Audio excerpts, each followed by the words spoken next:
నేటి నుంచి AP budget సమావేశాలు ప్రారంభం కానున్నాయి. అయితే కూటమి ఎమ్మెల్యేలంతా కూడా బడ్జెట్కి సంబంధించినటువంటి అంశాలు చర్చించడానికి సిద్ధమవుతున్నటువంటి పరిస్థితి ఉంది. అయితే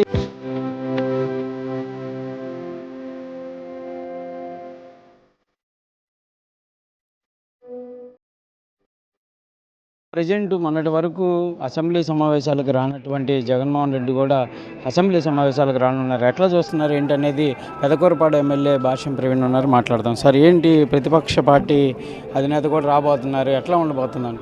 మా నాయకుడు చంద్రబాబు నాయుడు గారికి కానీ మా పార్టీ తెలుగుదేశం పార్టీకి కానీ రాష్ట్రాభివృద్ధి ముఖ్యం. ఆ రాష్ట్రాభివృద్ధి మీద చర్చించడం కోసం ఈ బడ్జెట్ సమావేశాలు ప్రవేశపెట్టడం జరిగింది. 22 వర్కింగ్ డేస్ జరగబోతున్నాయి ఈ అసెంబ్లీ సమావేశాలు. ఈ అసెంబ్లీ సమావేశాల్లో ప్రతిపక్షం అని చెప్పుకునే ఆ 11 మంది కూడా పాల్గొంటే మంచిదని మేము అనుకుంటున్నాం. కానీ వాళ్ళ శాలరీ కోసమో వాళ్ళ మనుగడ కోసమో ఒకరోజు హాజరయ్యి వెళ్ళిపోదామన్న ఉద్దేశంలో ఉన్నారు. అట్లా కాకుండా ఈ 22 రోజులు ఉండి సభలో ప్రతి విషయం మీద చర్చకు రాబోతున్నాయి. అన్ని విషయాల్లో చర్చలో పాల్గొంటే మంచిదని నేను భావిస్తున్నాను. పెదకూరపాడుకి సంబంధించి ఈ బడ్జెట్లో ఏమన్నా మీరు ప్రత్యేకంగా చెప్పేటటువంటి అంశాలు ఏమన్నా ఉన్నాయి?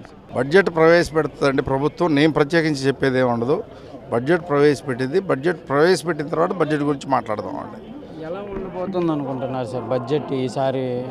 జనరంజకంగా ఉండబోతుంది. పబ్లిక్ ఏది కావాలో అది జనరంజకంగా ఉండబోతుంది బడ్జెట్. మీరు ప్రపోజల్స్ ఏమైనా పెట్టడం జరిగింది సార్ నియోజకవర్గానికి సంబంధించి? కానీ ఏమైనా ముందుగా నియోజకవర్గానికి సంబంధించి గ్రామాల డెవలప్మెంట్ గురించి మాత్రమే అడగడం జరిగిందండి. నేను ప్రజల వద్దకు ప్రవీణ్ అనే కార్యక్రమంతో ఈ రోజు వరకు 40 గ్రామాలు తిరగడం జరిగింది. ఈ 40 గ్రామాలకు సంబంధించిన రిపోర్ట్ కూడా సార్కు అందజేయడం జరిగింది. అట్లానే మా నియోజకవర్గానికి సంబంధించి కొన్ని అభివృద్ధి కార్యక్రమాల గురించి కూడా గతంలో ప్రతి ఒక్క ఎమ్మెల్యేని కూడా ఏ నియోజకవర్గానికి ఏమేమి కావాలని అడగడం, రిపోర్ట్ తీసుకోవడం జరిగింది. ఆ దిశగా మేము కూడా రిపోర్ట్ ఇవ్వడం జరిగింది. మా నియోజకవర్గ అభివృద్ధి గురించి కూడా బడ్జెట్లో పెడతారని ఆశిస్తున్నాను. ప్రధానంగా కూడా భాష్యం ప్రవీణ్ అయితే క్లియర్గా చెప్తున్నారు. ప్రతిపక్ష పార్టీలకు సంబంధించినటువంటి అంశాలు కానీ పెదకూరపాడు నియోజకవర్గానికి ఎలాంటి అంశాలు కావాలనేది కూడా బడ్జెట్కి ప్రపోజల్స్లో పంపించినటువంటి పరిస్థితి ఉందనే విధంగా చెప్తున్నటువంటి పరిస్థితి ఉంది. కెమెరామెన్ సిద్ధుతో సాయి శంకర్, వెంకటపాలెం నుంచి. చరిత్ర సృష్టించినోడు ఇప్పుడు ఆ చరిత్రని తిరగరాయబోతున్నాడు.